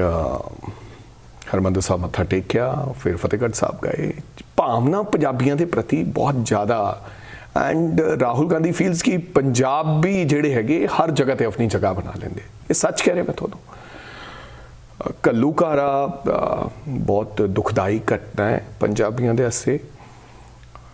असी भी महसूस करते हैं, और मेरा ख्याल राहुल गांधी जी ने भी पता नहीं किन्ने एक वारी इस गल ते गल कीती साडे नाल भी, नॉट ऑन द मीडिया, कि बहुत माड़ी घटना सी, बहुत माड़ा होया, और मेरा ख्याल राहुल जी ने 1-2 दफ़ा माफ़ी भी मंगी है, एंड देश की पार्लियामेंट्री डॉक्टर मनमोहन सिंह जी ने इस ते माफ़ी मंगी कि बहुत अनहोनी घटना सी, हालांकि राहुल जी का तो उहदे च बहुत छोटे सन राहुल गांधी उस वेले, पर मैं ये नाल ये समझना to be very honest, sometimes people feel मैनू ये पुछते हैं कि तुसी भी पंजाबी हो, सरदार हो, असी गुरु ग्रंथ साहब महाराज नूं मनते हैं, हरमंदिर साहब नूं मनते हैं यार, तो तुसी ये गल, फिर मैं कदे कदे महसूस करदा कि Congress party is only party जिन्होंने सिखां नूं बहुत मान दिता। यू टेल मी अज दे युग दे विच देश की प्रधानमंत्री बन जा रही सी श्रीमती सोनिया गांधी जी ने आजकल कोई एक टैक्सी यूनियन की प्रधानगी छड्डण लई तैयार नहीं है, small presidentship, and that lady sacrificed, वो कहनी कि मैं देश की प्रधानमंत्री नहीं बनांगा, एंड यू नो प्रणाब मुखर्जी वर्गे लोग जिहड़े मैनोपुलेशन करते सी, बहुत सारे वड्डे वड्डे ब्रेन्स बैठे सी जिन्होंने कांग्रेस के पिछे बड़ा कुछ किया सीगा, हालांकि डॉक्टर मनमोहन सिंह कदे देश दा चुनाव जिते ही नहीं गा, इलैक्टोरल पॉलिटिक्स के विच एक बारी चुनाव लड़े, दिल्ली तो चुनाव हार गए, एंड श्रीमती सोनिया गांधी ने कितनी इंटैलीजेंट होएगी वो लेडी कि ये फैसला किया कि ये मैं एक सरदार नूं सिख नूं पग वाले नूं, इन्नी 1% है 1% असी हैगे हाँ, फिर सरदार नूं देश का प्रधानमंत्री बनाया। Can you believe that? It's not a small thing. Montek Singh Ahluwalia planning commission का चेयरमैन, कोई पग वाला सरदार कदे बन सकता है? फौजां दे जरनैल जनरल जे सिंह, जनरल विक्रम सिंह, पग वाले सरदार, एंड कैन यू बिलीव कि ठीक है कई बारी जिंदगी दे विच थोड़े तो गलतियां भी हो जांदियां हैं, की कारण रहे होणगे मैं नहीं जानता, I don't know, but Giani Zail Singh कहते हैं कि Giani Zail Singh because he belongs to Faridkot, I belongs to Muktsar, नाल ही नाल साइकिल ते चल लिया करते सी, गुरु ग्रंथ साहब का पाठ करते होंगे सी लोगों के घरां च जाके गुरुद्वारा साहब दे विच, ज्ञानी जैल सिंह। देश का राष्ट्रपति बूटा सिंह बानी चाहता इन गरीब सिखन को देहूं पातशाही, रंगरेटे गुरु के बेटे, गुरु साहब ने कहा एक गरीब व्यक्ति बूटा सिंह वर्गे नूं देश का गृह मंत्री लाइक अ होम मिनिस्टर, कोई होर पग वाला बंदा च बना, अज यू फाइंड आउट कित्थे पंजाब दा पग वाला हिंदुस्तान की सरकार दे विच। अकाली दल सिख हतैशी पार्टी रही, लोग कहते सी कि सिखां दी पार्टी अकाली दल है, मौका मिलिया कैबिनेट ते जाण दा, उत्थे ढींडसा साहब बैठे सी, उत्थे भूंदड़ बैठे सी, उत्थे होर बड़े सिख सीगे, लेकिन उन्होंने हरसिमरत कौर नूं बनाया केंद्रीय मंत्री, हालांकि एक पग वाला बंदा रिप्रेजेंट करने से पंजाब नूं देश की हमेशा आइदर देवगौड़ा की सरकार भी बनी तो रामूवालिया पग वाला एक हुंदा सी, बिकॉज पग की गल ही इन्नी सी। ਸੋ ਮੇਰੇ ਕਹਿਣ ਦਾ ਮਤਲਬ ਕਿ ਕਾਂਗਰਸ ਪਾਰਟੀ ਦਾ ਇੱਕ ਰਿਸ਼ਤਾ ਤਾਂ ਸਿੱਖਾਂ ਨਾਲ ਹੈਗਾ, ਪਰ ਅਸੀਂ ਇੱਕ ਹੀ ਗੱਲ ਅਗਰ ਫੜੀ ਰੱਖਾਂਗੇ ਤਾਂ ਫਿਰ ਅਸੀਂ ਅੱਗੇ ਨਹੀਂ ਜਾ ਸਕਦੇ। ਐਂਡ ਸਾਨੂੰ ਵੀ ਉਸ ਗੱਲ ਦਾ ਬੜਾ ਦੁੱਖ ਹੈ, ਬੜੀ ਦੁਖਦਾਈ ਘਟਨਾ ਵਾਪਰੀ, ਪਰ ਰਾਹੁਲ ਗਾਂਧੀ ਨੇ ਬਹੁਤ ਵਾਰ ਉਸ ਫੋਰਮ ਤੇ ਆ ਕੇ ਕਿਸੇ ਵਿਅਕਤੀ ਤੋਂ ਕਿਸੇ ਤੋਂ ਇੱਕ ਤੋਂ ਗਲਤੀ ਹੋਈ ਹੈ ਜਾਂ ਹੋਗੀ, ਔਰ ਕਿੰਨਾ ਪ੍ਰਸਥਿਤੀਆਂ 'ਚ ਹੋਈ ਹੈ, ਕਿਉਂਕਿ ਮੌਕੇ ਤੇ ਜਦੋਂ ਮਰਡਰ ਹੁੰਦਾ ਨਾ ਜੀ, ਉਹ ਮਰਡਰ ਕਰਨ ਵਾਲੇ ਨੂੰ ਪਤਾ ਹੁੰਦਾ ਕਿ ਸਥਿਤੀ ਕੀ ਸੀਗੀ, ਕਿਉਂਕਿ ਉਹਨੂੰ ਪਤਾ ਮੈਂ ਜੇਲ੍ਹ ਜਾਣਾ ਇਸ ਤੋਂ ਬਾਅਦ। ਕਈ ਵਾਰੀ ਪ੍ਰਸਥਿਤੀਆਂ ਐਸੀਆਂ ਹੋ ਜਾਂਦੀਆਂ ਤੁਹਾਨੂੰ ਪਤਾ ਨਹੀਂ ਲੱਗਦਾ। ਬਹੁਤ ਵਾਰੀਆਂ ਐਸੀਆਂ ਘਟਨਾ ਵਾਪਰੀਆਂ। ਤੁਸੀਂ ਮੈਨੂੰ ਪਤਾ ਹੈ 40 ਮੁਕਤਿਆਂ ਦੀ ਪਵਿੱਤਰ ਧਰਤੀ ਗੁਰਦੁਆਰਾ ਮੁਕਤਸਰ ਸਾਹਿਬ, ਜਿੱਥੇ 40 ਸਿੰਘ ਗੁਰੂ ਸਾਹਿਬ ਨੂੰ ਛੱਡ ਕੇ ਚਲੇ ਗਏ ਸੀ, ਬਦਾਵਾ ਦੇ ਕੇ ਚਲੇ ਗਏ ਸੀ, ਫਿਰ ਉਹਨਾਂ ਨੇ ਆ ਕੇ ਫਿਰ ਭੁੱਲ ਬਖਸ਼ਾ ਕੇ ਬਦਾਵਾ ਪਾੜਿਆ ਤੇ ਗੁਰੂ ਸਾਹਿਬ ਨੇ ਉਹ ਮਾਫ ਕੀਤਾ। ਫਿਰ ਮਾਈ ਭਾਗੋ ਆ ਕੇ ਲੜਾਈ ਲੜੀ, ਸਾਰੇ ਸਿੰਘ ਸ਼ਹੀਦ ਹੋਏ। ਸੋ ਤੁਸੀਂ ਮਤਲਬ ਕਿ ਇੱਕ ਗੱਲ ਨੂੰ ਉਸਨੂੰ ਮੈਨੂੰ ਲੱਗਦਾ ਕਿ ਸਾਨੂੰ ਕਿਤੇ ਨਾ ਕਿਤੇ, ਅਸੀਂ ਨਹੀਂ ਕਹਿੰਦੇ ਕਿ ਭੁੱਲ ਜਾਓ, ਅਸੀਂ ਹਮੇਸ਼ਾ ਯਾਦ ਵੀ ਕਰਦੇ ਹਾਂ। ਇਸ ਤਰ੍ਹਾਂ ਦੀ ਕਦੇ ਹੋਣਾ ਹੀ ਨਹੀਂ ਚਾਹੀਦਾ ਜੋ ਹੋਇਆ, ਜੋ ਵਾਪਰਿਆ, ਲੇਕਿਨ ਨਾਲ ਇਹ ਵੀ ਨਹੀਂ ਭੁੱਲਣਾ ਚਾਹੀਦਾ ਕਿ ਤੁਸੀਂ ਇਸ ਤਰ੍ਹਾਂ ਅਸੀਂ ਕਹਿ ਨਹੀਂ ਸਕਦੇ ਕਿ ਕਾਂਗਰਸ ਪਾਰਟੀ ਜਾਂ ਰਾਹੁਲ ਗਾਂਧੀ ਔਰ ਗਾਂਧੀ ਪਰਿਵਾਰ ਇਹ ਸਿੱਖਾਂ ਦੇ ਅਤੈਸ਼ੀ ਨਹੀਂ ਹੈ। ਯੂ ਟਾਕ ਅਬਾਊਟ ਐਨੀ ਹੋਰ ਸਰਕਾਰ ਦੇਖ ਲਓ, ਬੀਜੇਪੀ ਹੁਣ 10 ਸਾਲਾਂ ਤੋਂ, ਮੈਨੂੰ ਦੱਸੋ ਕਿਹੜੇ ਸਿੱਖ ਨੂੰ ਰਿਪਰੈਜ਼ੈਂਟੇਸ਼ਨ ਦਿੱਤੀ। ਸੋ ਮੂਵਿੰਗ ਫਾਰਵਰਡ ਦੀ ਗੱਲ ਆਉਂਦੀ ਹੈ, ਅਖੀਰ ਦੇ ਵਿੱਚ ਇਹੀ ਸਵਾਲ ਇੱਕ ਬਣਦਾ ਹੈ ਕਿ 24 ਨੂੰ ਲੈ ਕੇ ਕੀ ਪਲੈਨਿੰਗ ਹੈ, ਕੀ ਪ੍ਰੈਪਰੇਸ਼ਨ ਹੈ। ਜਦੋਂ ਤੁਸੀਂ ਪ੍ਰਧਾਨ ਮੰਤਰੀ ਬਣਾਉਣ ਦੀ ਗੱਲ ਕਰਦੇ ਹੋ, ਇੱਕ ਤਾਂ ਰਾਹੁਲ ਗਾਂਧੀ ਜੀ ਨੂੰ ਉੱਥੇ ਤੱਕ ਲੈ ਕੇ ਜਾਣ ਲਈ ਕੀ ਪਲੈਨਿੰਗ ਹੈ, ਤੇ ਪੰਜਾਬ ਦੇ ਵਿੱਚ ਕਾਂਗਰਸ ਨੂੰ ਵਾਪਸ ਲੈ ਕੇ ਆਉਣ ਲਈ ਕੀ ਤੁਹਾਡੀ ਪਲੈਨਿੰਗ ਚੱਲ ਰਹੀ ਹੈ ਸਟੇਟ ਲੈਵਲ ਤੇ? ਸੋ ਮੈਨੂੰ ਲੱਗਦਾ ਜੀ ਪਲੈਨਿੰਗਸ ਤਾਂ ਹੁਣ ਤੁਸੀਂ ਸਾਡੇ ਨਾਲ ਤਾਂ ਜਿਹੜੇ ਹਾਕਮ ਸਰਕਾਰ ਹੈ ਉਹਦੀਆਂ ਬੜੀਆਂ ਪਲੈਨਿੰਗਸ ਹੁੰਦੀਆਂ ਸਰਕਾਰ ਦੇ ਵਿੱਚ। ਮੈਨੂੰ ਲੱਗਦਾ ਕਿ ਲੋਕਾਂ ਨੂੰ ਹੁਣ ਇਹ ਪਤਾ ਲੱਗ ਚੁੱਕਿਆ ਕਿ ਅਗਰ ਦੇਸ਼ ਨੂੰ ਬਚਾਉਣਾ ਹੈ ਤੁਸੀਂ, ਜਾਂ ਤੁਸੀਂ ਚਾਹੁੰਦੇ ਕਿ ਦੇਸ਼ ਦੁਬਾਰਾ ਫਿਰ ਆਪਣੇ ਪੈਰਾਂ ਤੇ ਖੜਾ ਹੋਵੇ, ਤੁਸੀਂ ਚਾਹੁੰਦੇ ਕਿ ਹਿੰਦੂ ਮੁਸਲਿਮ ਸਿੱਖ ਇਹ ਜਿਹੜਾ ਤੁਹਾਡੀ ਆਪਸ ਵਿੱਚ ਲੋਕਾਂ ਨੂੰ ਲੜਾ ਕੇ ਵੰਡੀਆਂ ਪਾਉਣ ਵਾਲੀ ਗੱਲ ਹੈਗੀ ਆ, ਪੋਲਰਾਈਜੇਸ਼ਨ ਦੀ ਗੱਲ ਹੈਗੀ ਆ,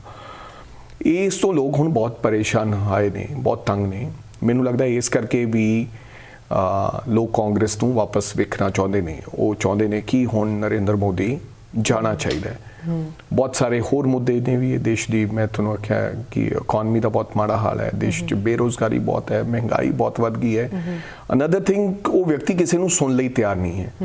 ਸੋ ਅਸੀਂ ਲੋਕ ਸਾਰੇ ਲੋਕਾਂ ਨਾਲ ਅੱਜ ਕੱਲ੍ਹ ਗਠਬੰਧਨ ਦੀ ਵੀ ਗੱਲ ਕਰ ਰਹੇ ਹਾਂ, ਮਹਾਗਠਬੰਧਨ ਦੀ। ਤੁਸੀਂ ਦੇਖਿਆ ਹੋਣਾ ਪਿੱਛੇ ਮਿਸਟਰ ਖਰਗੇ ਜਿਹੜੇ ਸਾਡੇ ਪ੍ਰੈਜ਼ੀਡੈਂਟ ਨੇ ਆਲ ਇੰਡੀਆ ਦੇ, ਔਰ Rahul Gandhi ji, Nitish Kumar, Sharad Pawar, they are coming to them, ਮਿਲ ਰਹੇ ਨੇ, ਆਪਸ ਵਿੱਚ ਗੱਲਾਂ ਕਰ ਰਹੇ ਨੇ, ਮਮਤਾ ਬੈਨਰਜੀ। ਮੈਨੂੰ ਲੱਗਦਾ ਹੈ ਕਿ ਸਾਰੇ ਆਉਣ ਵਾਲੇ ਸਮੇਂ 'ਚ ਇਕੱਠੇ ਹੋ ਕੇ ਮੋਦੀ ਸਰਕਾਰ ਦੇ ਖਿਲਾਫ ਲੜਾਈ ਲੜਨਗੇ। ਜਿੱਥੋਂ ਤੱਕ ਪੰਜਾਬ ਦਾ ਸਵਾਲ ਹੈ, ਜਿਸ ਨਵੀਂ ਸਰਕਾਰ ਬਣੀ ਸੀ, ਹੁਣੇ ਬਣੀ ਹੈ, ਔਰ ਅਸੀਂ ਲੋਕਾਂ ਨੇ, ਬਿਕੋਜ਼ ਸਾਡਾ ਜਿਹੜਾ ਇਨਫਰਾ ਸੀਗਾ, ਆਰਗੇਨਾਈਜੇਸ਼ਨ ਸਟਰਕਚਰ ਸੀਗਾ, ਉਹ ਬਹੁਤ ਹੀ ਸਾਡਾ ਖਰਾਬ ਹੋ ਚੁੱਕਿਆ ਸੀਗਾ, ਕਿਉਂਕਿ ਸਾਨੂੰ ਪ੍ਰਧਾਨ ਐਸੇ ਮਿਲਦੇ ਰਹੇ। ਪਹਿਲਾਂ ਮਿਸਟਰ ਅਮਰਿੰਦਰ ਸਿੰਘ ਸੀਗੇ, ਉਹਨਾਂ ਨੇ ਕਦੇ ਆਰਗੇਨਾਈਜੇਸ਼ਨ 'ਚ ਵਿਸ਼ਵਾਸ ਨਹੀਂ ਰੱਖਿਆ। ਠੀਕ ਹੈ, ਲਾਲਚ ਦੇ ਵਿੱਚ he become a chief minister, and ਜਦੋਂ ਬੰਦਾ ਚੀਫ ਮਿਨਿਸਟਰ ਬਣ ਜਾਂਦਾ ਹੀ ਫੀਲਸ ਕਿ ਮੈਂ ਸਭ ਤੋਂ ਸਿਆਣਾ ਹੈ। ਹਾਲਾਂਕਿ ਵਿਅਕਤੀ ਹਰ ਰੋਜ਼ ਸਿੱਖਦਾ ਹੈ, ਕਿਸੇ ਅਣਜਾਣ ਵਿਅਕਤੀ ਤੋਂ ਵੀ ਤੁਸੀਂ ਸਿੱਖ ਸਕਦੇ ਹੋ। ਜੇ ਤੁਸੀਂ ਆਪਣੇ ਆਪ ਨੂੰ ਮਾਸਟਰ ਸਮਝਣ ਲੱਗ ਪਓ ਤਾਂ ਦੈਟ ਮੀਨਸ ਤੁਸੀਂ ਸਭ ਤੋਂ ਵੱਡੇ ਬੇਵਕੂਫ ਹੋ। ਤੁਸੀਂ ਹਮੇਸ਼ਾ ਸਟੂਡੈਂਟ ਬਣੇ ਰਹੋ। ਫਿਰ ਮਿਸਟਰ ਜਾਖੜ ਆਏ, ਜਿਨ੍ਹਾਂ ਨੇ ਆਰਗੇਨਾਈਜੇਸ਼ਨ ਦਾ ਬਹੁਤ ਮਾੜਾ ਹਾਲ ਕੀਤਾ। ਨੀਚੇ ਸਾਡਾ ਬੂਥ ਲੈਵਲ ਤੇ ਜਿਹੜਾ ਸਟਰਕਚਰ ਸੀਗਾ, ਜਿਹੜਾ ਸਾਡਾ ਬਲਾਕ ਲੈਵਲ ਤੇ ਸਟਰਕਚਰ ਹੁੰਦਾ, meetings and all that, district level ਤੇ ਉਹ ਸਟਰਕਚਰ ਹੀ ਖਤਮ ਹੋ ਗਿਆ। ਕਦੇ ਮੀਟਿੰਗਸ ਹੀ ਨਹੀਂ ਹੋਈਆਂ। ਫਿਰ ਉਹਨਾਂ ਨੂੰ ਇੰਪਾਵਰ ਕਰਨ ਦਾ ਸਮਾਂ ਸੀਗਾ ਇਨ ਗਵਰਨਮੈਂਟ, ਦੇ ਫੀਲ ਕਿ ਅਸੀਂ ਕੰਮ ਕੀਤਾ, ਸੰਘਰਸ਼ ਕੀਤਾ, ਨਾਓ ਪਲੀਜ਼ ਸਾਨੂੰ ਇੰਪਾਵਰ ਕਰੋ। ਉਦੋਂ ਫਿਰ ਮੰਤਰੀਆਂ ਦੇ ਮੁੰਡੇ ਆ ਗਏ, ਵੱਡੇ ਲੋਕਾਂ ਦੇ ਮੁੰਡੇ ਆ ਗਏ, those who have not done anything for the party. ਉਹਨਾਂ ਲੋਕਾਂ ਨੂੰ ਮਹਿਸੂਸ ਹੋਇਆ ਹੁਣ ਅਸੀਂ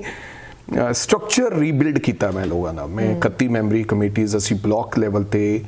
ਐਂਡ 51 ਮੈਂਬਰੀ ਕਮੇਟੀ ਅਸੀਂ ਡਿਸਟ੍ਰਿਕਟ ਲੈਵਲ ਤੇ। ਸਾਡੇ ਡਿਸਟ੍ਰਿਕਟ ਯੂਨਿਟ ਤੇ block unit, we have 234 blocks ਜਿਹੜੇ ਅਸੀਂ ਰੀਸਟਰਕਚਰ ਕਰ ਲਿਆ, ਪੂਰਾ ਰੀਸਟਰਕਟ ਕਰ ਲਿਆ ਸਾਰਾ ਸਾਡਾ ਆਰਗੇਨਾਈਜੇਸ਼ਨ ਦਾ ਨੀਚੇ ਹੁਣ now we are going to the booth level so ਫਿਰ ਬੂਥ ਤੇ ਪਾਰਟਿਕੂਲਰਲੀ ਵੀ ਨੀਡ ਆਇਡੈਂਟੀਫਾਈ ਪਹਿਲਾਂ ਵੀ ਬੂਥ ਕਮੇਟੀਆਂ ਕਾਗਜ਼ਾਂ 'ਚ ਬਣ ਜਾਂਦੀਆਂ ਸੀ ਉਹ ਲਿਖ ਕੇ ਲਿਆਉਂਦੇ ਸੀ ਕਿ 15 ਮੈਂਬਰੀ ਕਮੇਟੀ ਹੈ ਬਟ ਨੀਚੇ ਕੋਈ ਹੁੰਦਾ ਨਹੀਂ ਸੀ so now we are going to the booth level everybody have the WhatsApp group ਅਸੀਂ ਪ੍ਰਧਾਨ ਨਾਲ ਕਿਤੇ ਗੱਲ ਕਰਨੀ ਹੈ ਸੋ ਅਸੀਂ ਕੁਝ ਫਲੈਸ਼ ਕਰਨਾ ਹੈ ਉਹਨਾਂ ਨੂੰ ਪਤਾ ਹੁੰਦਾ ਕਿ ਅਸੀਂ ਕੀ ਕਰਨਾ ਸੋ ਇੱਦਾਂ ਅਸੀਂ ਉਹਨੂੰ ਰੀਬਿਲਡ ਕਰ ਰਹੇ ਹਾਂ ਨਾਲ ਹੀ ਨਾਲ ਜਿਹੜੀਆਂ ਅਸੀਂ ਸਰਕਾਰ ਦੀਆਂ ਜਿਹੜੀਆਂ ਪਾਲਿਸੀਜ਼ ਹੈਗੀਆਂ ਉਹਨਾਂ ਨੂੰ ਐਕਸਪੋਜ਼ ਕਰ ਰਹੇ ਹਾਂ ਕਿ ਜੋ ਇਹਨਾਂ ਨੇ ਕਿਹਾ ਸੀ ਇਹਨਾਂ ਨੇ ਕਈ ਵਾਰੀ ਇਹ VIP ਕਲਚਰ ਖਤਮ ਕਰਨ ਦੀ ਗੱਲ ਕਰ ਰਹੇ ਸੀ ਸਿਕਿਉਰਿਟੀਜ਼ ਨਾ ਲੈਣ ਦੀ ਗੱਲ ਕਰ ਰਹੇ ਸੀ ਛੋਟੀਆਂ ਕਾਰਾਂ ਲੈਣ ਦੀ ਗੱਲ ਕਰਦੇ ਸੀ ਘਰ ਨਹੀਂ ਲੈਣ ਦੀ ਗੱਲ ਕਰਦੇ ਸੀ ਐਂਡ ਦ ਵੇ ਦੇ ਸੈਡ ਕਿ ਅਸੀਂ ਤਾਂ ਇਨਕਲਾਬ ਹੁਣ ਲਾਈਕ ਇਹਨਾਂ ਨੇ ਉੱਥੇ ਖੋਲ੍ਹੇ ਹੈ ਮੁਹੱਲਾ ਕਲੀਨਿਕ ਸੋ ਮੈਂ ਐਗਜ਼ਾਮਪਲ ਦੇਣਾ ਚਾਹੁੰਦਾ ਗਿੱਦੜਬਾਦੀ ਮੇਰਾ ਜਿਹੜਾ ਹਸਪੀਟਲ ਸੀ that is the number 1 hospital in Punjab ਸਾਨੂੰ ਦਿੱਲੀ ਸਰਕਾਰ ਤੋਂ ਇੱਕ ਮਿਲਿਆ ਸੀਗਾ ਰਿਵਾਰਡ ਕਿ this is the best hospital in Punjab ਜਿਹੜਾ ਬਲਾਕ ਦਾ ਬੈਸਟ ਹਸਪੀਟਲ ਹੈਗਾ ਸਬ ਡਿਵੀਜ਼ਨ ਦਾ ਸੋ ਅੱਜ ਉਹਦੀ ਹਾਲਾਤ ਬਹੁਤ ਮਾੜੇ ਹੋ ਗਏ because doctors are not there ਵੱਡੇ ਜਿਹੜੇ ਸਾਡੇ ਹਸਪੀਟਲ ਸੀ ਉਹਨਾਂ ਦੇ ਮਾੜੇ ਹਾਲਾਤ ਹੋ ਗਏ ਤੇ ਉੱਥੋਂ ਡਾਕਟਰਸ ਲਿਆ ਕੇ ਇਹਨਾਂ ਨੇ ਮੁਹੱਲਾ ਕਲੀਨਿਕ ਸ਼ੁਰੂ ਕਰਤੇ ਜੀ ਵਟ ਮੁਹੱਲਾ ਕਲੀਨਿਕ ਦਾ ਇੱਕ ਕਮਰੇ 'ਚ ਬੈਠ ਕੇ ਕੀ ਕਰਦਾ ਡਾਕਟਰ ਬਲੱਡ ਪ੍ਰੈਸ਼ਰ ਦੇਖਦਾ ਸ਼ੂਗਰ ਦੇਖਦਾ ਹੈ ਭਲਾ ਛੋਟੇ ਬੇਸਿਕਸ ਸਾਡੀਆਂ ਡਿਸਪੈਂਸਰੀਜ਼ ਫੇਲ ਹੋ ਗਈਆਂ ਜਿਹੜੀਆਂ ਪੁਰਾਣੀਆਂ ਇਨਫਰਾ ਸੀਗਾ ਤੇ ਕੱਲਾ ਮੁਹੱਲਾ ਕਲੀਨਿਕ ਦਾ ਨਾਮ ਦੇ ਕੇ ਆਪਣੀ ਐਡ ਵਾਸਤੇ ਇਹਨਾਂ ਨੇ ਕੰਮ ਚਲਾਤਾ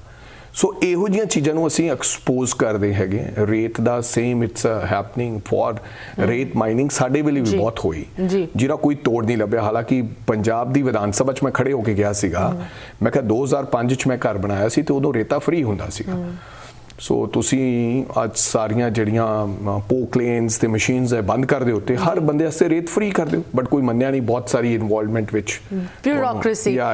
ਵੜਿੰਗ ਸਾਹਿਬ ਆਈ ਹੈਵ ਟੂ ਆਸਕ ਅਗਰ ਮੈਂ ਨਾ ਪੁੱਛਾਂਗੀ ਆਲ ਬੀ ਰੈਮਿਸ ਤੁਸੀਂ ਜ਼ਿਕਰ ਕੀਤਾ chief ministers the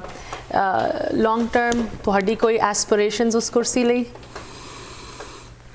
Yeah, of course. मैं हूँ third time I become MLA बनया मैं तीजी बारी जब कि मालवा 69 सीट्स है एंड हर व्यक्ति हार गया 69 सीटां चो 69 चो 2 सीट्स जीतियां my seat is one of them नहीं तो मालवा पूरा बिकॉज वेव सीगी एक जिथे अमरिंदर सिंह मिस्टर चन्नी एंड बादल्स सारे लोग हारे उतों अपनी सीट नूं असीं बचा लिया 3 ਵਾਰੀ ਲਗਾਤਾਰ ਗਿੱਦੜਬਾਦ 'ਚ ਜਿੱਤਣਾ ਮੈਂ ਹੁਣ PCC ਦਾ ਸਭ ਤੋਂ ਯੰਗੈਸਟ ਪ੍ਰਧਾਨ ਬਣਿਆ ਕਾਂਗਰਸ ਪਾਰਟੀ ਦਾ at the age of 44 so all India youth Congress ਦਾ ਪ੍ਰਧਾਨ ਰਿਹਾ ਔਰ ਹਰ ਬੰਦੇ ਦੀ ਇੱਛਾ ਹੁੰਦੀ ਹੈ ਇਟਸ ਨਾਟ ਅਬਾਊਟ ਕਿ ਮੈਂ ਉਸ ਕੁਰਸੀ ਵਾਸਤੇ ਪਾਰਟਿਕੂਲਰਲੀ ਕੰਮ ਕਰ ਰਿਹਾ ਮੈਨੂੰ ਕਾਂਗਰਸ ਪਾਰਟੀ ਨੇ ਬੜਾ ਕੁਝ ਦਿੱਤਾ ਮੇਰਾ ਫਰਜ਼ ਬਣਦਾ ਕਿ ਕਾਂਗਰਸ ਪਾਰਟੀ ਨੂੰ ਅੱਗੇ ਲੈ ਕੇ ਜਾਣ ਵਾਸਤੇ ਸਰਕਾਰ ਬਣਾਉਣ ਵਾਸਤੇ ਆਪਦਾ ਵੱਡਾ ਹੋਰ ਯੋਗਦਾਨ ਪਾਈਏ ਚੀਫ ਮਿਨਿਸਟਰ ਕੋਈ ਵੀ ਬਣ ਜੇ ਬਟ ਹਾਂ ਜੇ ਤੁਸੀਂ ਇੱਛਾ ਦੀ ਗੱਲ ਕਰੋਗੇ ਇੱਛਾ ਤੋਂ ਬਿਨਾਂ ਤਾਂ ਤੁਸੀਂ ਕੋਈ ਕੰਮ ਕਰ ਹੀ ਨਹੀਂ ਸਕਦੇ ਹਰ ਵਿਅਕਤੀ ਦੀ ਇੱਛਾ ਹੋਣੀ ਚਾਹੀਦੀ ਹੈ ਮੈਂ ਤਾਂ ਹਰ ਬੰਦੇ ਨੂੰ ਕਹਿੰਦਾ those who are working in the organisation ਮੈਂ ਉਹਨਾਂ ਨੂੰ ਇਹ ਗੱਲ ਕਹਿਣਾ ਕਿ ਅਗਰ ਤੁਹਾਡੀ ਇੱਛਾ MLA ਬਣਦੀ ਨਹੀਂ ਹੈ ਅਗਰ ਤੁਹਾਡੀ ਇੱਛਾ ਮੰਤਰੀ ਬਣਦੀ ਨਹੀਂ ਹੈ ਅਗਰ ਚੀਫ ਮਿਨਿਸਟਰ ਬਣਦੀ ਨਹੀਂ ਹੈ ਤਾਂ ਫਿਰ ਤੁਹਾਨੂੰ ਪੋਲਿਟਿਕਸ ਨਹੀਂ ਆਉਣਾ ਚਾਹੀਦਾ ਹਾਂ ਬਣੀਏ ਨਾ ਬਣੀਏ that's a different story right but ਇੱਛਾ ਤਾਂ ਹੋਣੀ ਚਾਹੀਦੀ 100% ਸੋ ਇੱਛਾ ਦਾ ਅੱਜ ਜ਼ਿਕਰ ਹੋ ਚੁੱਕਿਆ ਹੈ ਤੁਸੀਂ ਆਪ ਸੁਣ ਲਿਆ ਸਾਡੇ ਲਈ ਸਾਡੇ ਗੈਸਟ ਲਈ ਕੋਈ ਕੁਐਸਚਨਸ ਕਮੈਂਟਸ ਕੰਸਰਨਸ ਤੁਸੀਂ ਜਰੂਰ ਸਾਨੂੰ ਲਿਖ ਸਕਦੇ ਹੋ info@justbroadcasting.com ashmita@justbroadcasting.com ਰਾਜਾ ਵੜਿੰਗ ਜੀ ਤੁਹਾਨੂੰ ਇੱਥੇ ਨਿਊਯਾਰਕ ਦੇ ਵਿੱਚ ਉਮੀਦ ਕਰਦੇ ਹਾਂ ਤੁਹਾਡਾ ਟ੍ਰਿਪ ਤੁਹਾਡਾ ਐਕਸਪੀਰੀਅੰਸ ਵਧੀਆ ਰਿਹਾ ਹੋਏਗਾ ਅਸੀਂ ਜ਼ਰੂਰ ਵੇਖਾਂਗੇ ਕਿ ਕਿਸ ਤਰ੍ਹਾਂ ਕਾਂਗਰਸ ਪਾਰਟੀ ਖਾਸ ਕਰਕੇ ਪੰਜਾਬ ਦੇ ਵਿੱਚ ਇਨ ਵਾਅਦਿਆਂ ਉੱਤੇ ਡਿਲੀਵਰ ਕਰਦੀ ਹੈ ਅਗਰ ਤੁਹਾਨੂੰ ਮੌਕਾ ਮਿਲਦਾ ਹੈ ਇਹਦੇ ਨਾਲ ਹੀ ਅੱਜ ਪ੍ਰੋਗਰਾਮ ਦੀ ਸਮਾਪਤੀ ਕਰਦੇ ਹਾਂ ਇੱਕ ਵਾਰੀ ਫਿਰ ਤੁਹਾਡਾ ਅਸੀਂ ਧੰਨਵਾਦ ਕਰਦੇ ਹਾਂ ਤੁਸੀਂ ਸਮਾਂ ਕੱਢ ਕੇ ਸਾਡੇ ਨਾਲ ਸਾਡੇ ਦਰਸ਼ਕਾਂ ਦੇ ਨਾਲ ਜੁੜੇ once again wish you the best of luck and safe travels thank you ਸਤਿ ਸ਼੍ਰੀ ਅਕਾਲ thank you